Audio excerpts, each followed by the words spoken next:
Following a 2-0 loss to Shelbourne at Dalymount Park on Friday night, Bohemians have parted company with manager Declan Devine only 4 games into the season. Very swift, big decision to make at this early stage. And let's have a little look into if we feel it was a fair decision, if it was a little bit unfair, was it the correct one ultimately, and who will Bohemians go to get to replace Declan Devine. It's a massive decision, and we will have a look at some of my favourite options and most interesting kind of candidates that I've picked out for the position. If you do go on to enjoy the video, make sure to drop a like on it down below, and please do subscribe if you are new around here. It is much appreciated. As I said in the intro, Declan Devine has been relieved of his duties as manager of Bohemians Football Club, and am I surprised?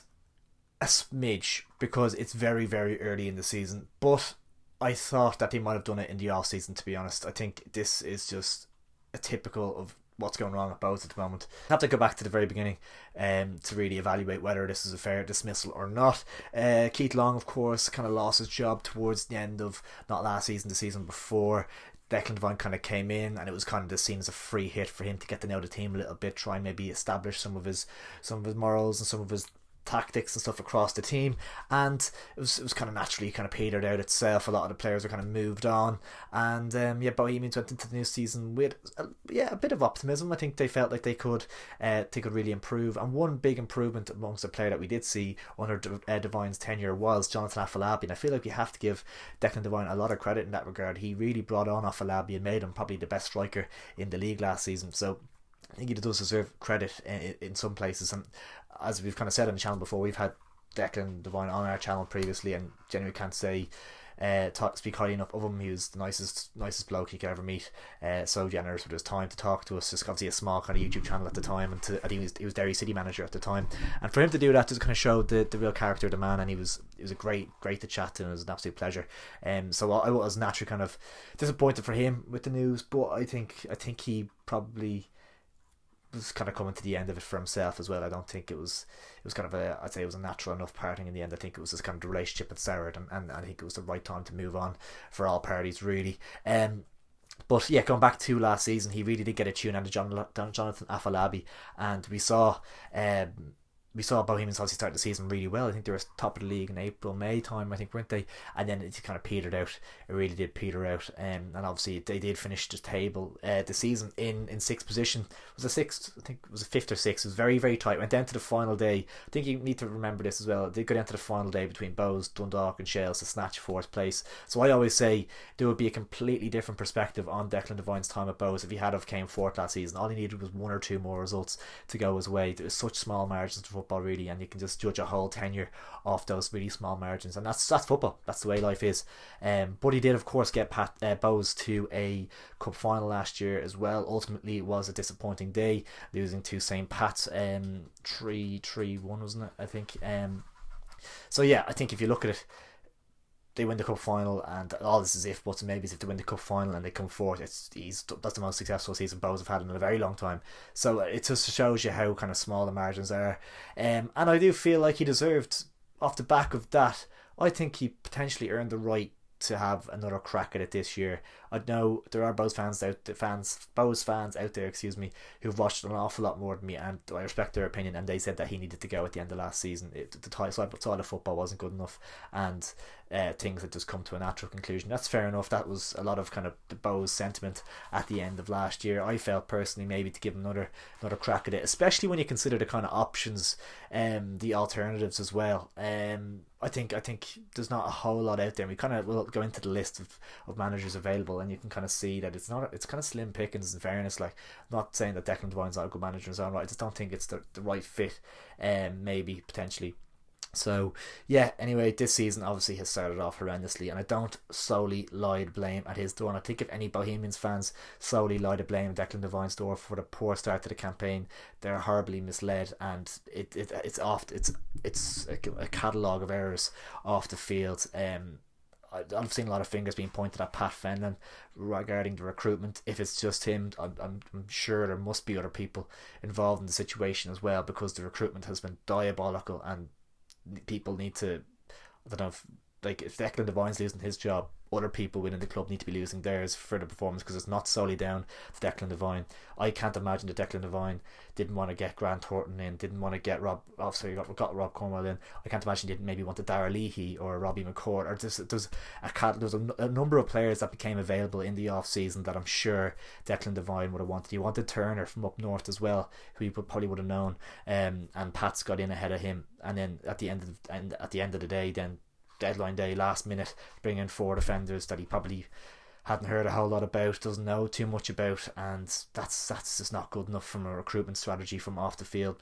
The board of directors, whoever it is at Bowes that's looking after that, it's absolutely disgraceful. So he was let out to dry, completely hung out to dry, and I think you have to feel sorry for him in that respect, because he wasn't backed, and you're losing Jonathan Afolabi, who he developed massively last season.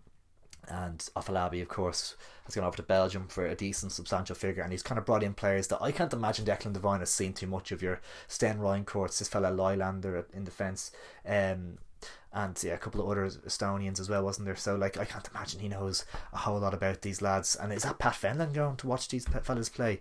Like, I can't imagine so. It's really mind-boggling. It must be some sort of agent that they have a relationship with or something. It's crazy to me. But Declan Devine, of course, the final straw was Shelbourne, the Shelbourne game on Friday night. I'm not saying Declan Devine is completely blameless in this. I'm sure there was tactical things, there was things he could have done better in his time. I'm sure there was, but I think that lie to blame solely at his door is unfair. But Bohemians, the start of the season has been desperate. Obviously, they drew against Sligo in the last minute. They beat Pats, but it was a smash and grab as a penalty. And they didn't play well from all accounts. They had to lost to Drogheda, and now just lost to Shells. So I think it could be potentially the right decision. I think it just shows the lack of planning at Bowes, the lack of organisation, the lack of structure, that it's 4 games into the season and the manager's gone. The transfer window's over, so a new manager comes in, can't sign players till the summer, so he has to deal with the crop of players that's been gathered from all sides of Europe, and they're kind of tossed together, and it's a mess. It's a complete and utter mess, and people really need to start pointing the finger there, because it's nowhere near good enough. But looking at some of the early candidates for the job, I've seen Alan Reynolds' name mentioned about. Obviously he's very, very experienced League of Ireland coach. He's been assistant manager at Derry, I think Dundalk, and he's currently assistant manager at Waterford. He was obviously the actual manager of Waterford for a while during a successful period for the club as well. So he's I don't think he's the worst of the names I've seen. I don't think he's the worst option ever. He's obviously Keith Long's assistant, funny enough, actually, at the moment, which is quite ironic, I guess. But I think Alan Reynolds is a good coach, and if it maybe a shorter term thing, I don't think he's necessarily desperate to leave Waterford, though. I think obviously that's his hometown, I believe, and I'd say he's pretty comfortable enough down there, and they obviously had a decent start to the season as well, so wouldn't say he'd be in any hurry to go to Bowes. Obviously he's been involved in the Ireland setup, underage setup as well, so I'm not sure much to that, but I think if it was maybe an option till the end of the year, I think he'd maybe keep Bowes steady and get them kind of mid-table maybe. Next name I've seen touted around is Ian Barraclough. Now he is an experienced manager. He went in with Scunthorpe United as a coach. Where he's originally from Leicester, is it? English football manager, he's currently assistant manager of Cheltenham Town. I know him mainly from the Northern Ireland spell. He's obviously in at Sligo Rovers, of course, as well. I think that was after Paul Cook left, I think, wasn't it? And he was there from 2012 to 2014. Left him in a decent position, left the club in 5th place, which is solid enough, and also led Sligo Rovers to an FAI Cup in 2013. So definitely some pedigree. Got them qualified for the Champions League. So he had a good spell at Sligo. Then he went into Motherwell and kept them up at the end of the season. So I'm kind of just catching up in this fella's career, to be honest. Oldham Athletic, he went in there as assistant manager. Then he went to the underage Northern Ireland setup to under 21s, and then actually followed Michael O'Neill when Michael O'Neill left the club for Stoke, wasn't it? He went in as Northern Ireland manager. He did lose his job in 2022. He was sacked. He was taking up the St. Pat's job when Tim Clancy was dismissed. Obviously they went for John Daly instead, but he was linked then, and he has since he's currently assistant manager of League One club Cheltenham Town. So I'd imagine amongst Bowes fans this is probably one of the more one of the candidates they would be more pleased with, I'd imagine. He's very, very experienced. He's had some high level. He's obviously worked in Scotland. He's worked in England. He's worked at an international level. He has great experience in that regard. Compared to a lot of names on the list, he's definitely one that you'd imagine would be one that Bose would be looking for. So I don't think that's a bad shout. I think he could be a good option.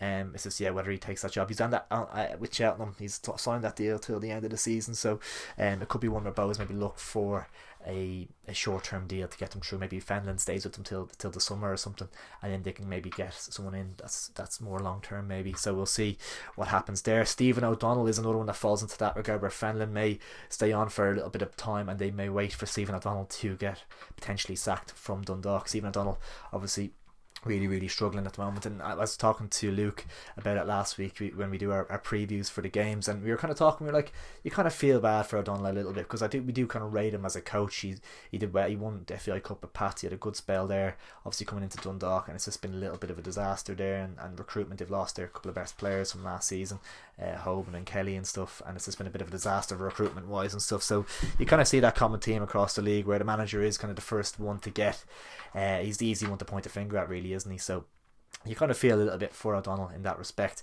But yeah, at the end of the day, Dundalk are I think the bottom of the league. They're really, really struggling. So maybe O'Donnell will come available. I can't imagine it'll be a terribly popular option for amongst the Bows fans, just because he's kind of been sacked by the team at the bottom of the league. To bring him in, it seems a little bit underwhelming or something maybe, but I think he'd be a good coach possibly, and I think it's the type of manager Bows need to be going for, because you kind of see Bradley at Rovers, Rory Higgins, Damien Duff. They're kind of not young, but they're kind of like younger than the likes of your, like, they're more recently out of the game than maybe a couple of people will go on to, even a Pat Fenlon or whoever it is. If they feel a bit fresher, feel like they kind of play the game in a more modern way, of kind of adapted to that modern style of football. So I think that Bows need to be looking at kind of a really long-term pick here, because Devine, for me at the time, did feel like a little bit of a short-term pick. It was never going to be the man that gets them competing, where Shells are, for example, now, whatever. So yeah, I don't know if O'Donnell will be accepted by the fans, but I don't think it's the worst option in the world. An interesting one is Kevin Doherty has been linked, and I don't see this one happen. I think this one's very unlikely. Obviously, I think he signed a 3 or 4 year deal at Drogheda. I'd say he's very, very happy there. I think they're moving from a part-time to a full-time setup next season. They're probably more structured off the pitch than Bows in terms of getting better business done in the off season just gone. They probably backed him and got his targets in early enough as well. So I think he'd probably be mad to take the job, to be honest. He seems like to have a good setup there. He's loved by the fans. He's done really well for them. I think Doherty would be crazy to leave Drogheda for Bows, I think. But you never know, if they might throw enough money at him, he might be tempted. But I'd say it wouldn't be cheap to get him out of there either, if he has that multi-year contract as well. So I can't really see that one happening. An interesting one is Stephen Rice. Now, he obviously was a cracking League of Ireland footballer. He obviously played for Bohemians. He played for Bohemians for a couple of seasons, I think. Did well for them, and obviously then left the club for Shamrock Rovers, which is I have the Bows fans forgiven him. It never really goes down well, of course. And he's kind of been linked to that Shamrock Rovers job if Bradley was to ever jump across the pond, for example, or something. Stephen Rice has always been named that's been kind of linked to potentially come in there. So we'll see what happens with that. He'll hold off for a kind of a Shamrock Rovers type job or something. But I think he'd be a decent option. He's obviously, was a great career. He scored for Shamrock Rovers against Tottenham Hotspur at White Hart Lane, which is obviously a famous League of Ireland goal. And yeah, he's currently the senior professional development coach at Crystal Palace under 23. So he's obviously getting fantastic experience over in England, working with a Premier League side. That's going to be so good for him. Whether he's 39 now, whether he thinks it's the right time to leave that kind of setup and take a full-time managerial role as well, remains to be seen. It could be a big risk, especially the way Bows are right now. It could be a big black mark on his CV moving forward, so it's obviously a big risk to take, but he might back himself to do it. I think this is an exciting option. If Bows could get it done, I think it'd be a really, really exciting option, just compared to the other couple of the other names on the list. But yeah, we'll see what happens there. I think it's a decent shout, and I'd say Bows fans would be relatively pleased if they did get him in. They definitely back him anyway to begin with. And finally, probably the most optimistic but you just never know in football. Stephen Kenny, of course, just recently out of the Irish managerial gig towards the end of last year. We all kind of know what happened there in terms of just never really got going for him. He was very unlucky with kind of COVID at times and player injuries and stuff. He never really felt like he had his full squad available at Ireland, but then it kind of did feel like he was being a bit naive tactically and stuff at times. So it was definitely the right decision to move him on. Whether it's been the right decision to move him on and have no one lined up to replace him, I don't think so. But probably was the right time to move him on. So whether you always think, like, is he looking for like a League One, League Two job, or is he happy enough to come back to the League of Ireland? It remains to be seen. Like, you'd imagine if he was to come back to the League of Ireland, it's if maybe a Bradley goes over and he takes a Rovers. I can't imagine him wanting to come back to a team that's in disarray, that are potentially going to be in a relegation battle this season. I just can't. I don't know if I see it. And then he's not going to be cheap either. Yeah, Stephen Kenny seems like a long shot to me. Obviously, I'd say he's by far and away the most popular pick amongst Bohs fans. He obviously was previously there, and I think it was 2002, 2003, I think. So obviously he has a little bit of history with the club. He's managed all around the League of Ireland. He's gained brilliant experience with Rovers and Dundalk. He's done great things with Dundalk in Europe. So Bohs fans will be thrilled to get him in, and he's proven he knows exactly how to get it done at League of Ireland level. And there was elements of his Ireland spell that he can look back on with a bit of pride, and we played good football and stuff at times as well. So I think Kenny would be people's number one option for Bohs fans, but I just don't think it's overly realistic, to be honest. So obviously a couple of other names: Curtis Fleming, Pat Fenlon staying on, Paddy McLaughlin, Richard Dunn. There's a lot of names being tossed around. It's obviously very, very early days. I think ultimately Pat Fenlon will probably be in charge for a few weeks or maybe a month or two, and then they'll take their time to get the right man in. I don't think they should rush this decision unless they're getting someone in for 6 months or till the end of the season guaranteed, and just guaranteeing that they'll stay up, because this year is kind of not one to be kind of messing around in. We kind of mentioned before, there's no safety blanket in this league this season of a UCD to kind of guaranteed come bottom, or Finn Harps towards when they were kind of getting like worse and stuff. You need to kind of be on it this year, because anyone could really go down. I don't think any of the newly promoted sides are going to back themselves to stay up this season 100%. They look good. So but your Bohs and your Dundalks kind of want to get the finger out and get the act together, just to make sure they're not kind of worrying and panicking, making rash decisions to try and stay in the division, which would be a disaster. So it'll be really, really interesting to see how the next couple of weeks transpire for Bohs, if Pat Fenlon can get things going, because ultimately these players are kind of his signings as well, the new lads. So it's going to be really fascinating to see how things go down. But if you did enjoy the video, guys, make sure to like it down below. Bohemians fans, I really want to hear what you think down in the comments below. Let me know who your preferred choice is down in the comments, and I'll be replying to them as well. Make sure to subscribe if you are new around here. It is much appreciated, and I'll catch you in a little bit.